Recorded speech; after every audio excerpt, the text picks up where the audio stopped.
Баршаңызға қайырлы күн, құрметті қазақ елі.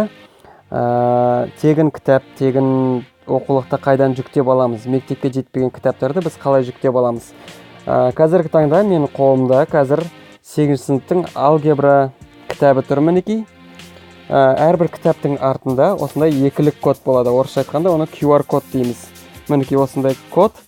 Бұл кодпен қалай жұмыс істейміз? Арнайы Play Market'тен сканер көшіріп аламыз. Сканер QR и штрих деген жазып тұр, мінекей. Бастық. Мінекей сканер жасаймыз. Қазір сайтқа барамыз, мына Атамұра сайтына барамыз.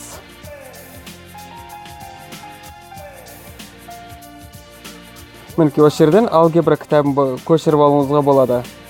Сонымен қатар бұл кітап PDF форматында болғаннан кейін көбісі маған сұрайды, қалай оқыса болады деп. Ол үшін тағы да Play Market'тен Red Era деген приложение көшіріп аламыз. Мінекей басамыз Red Eraға.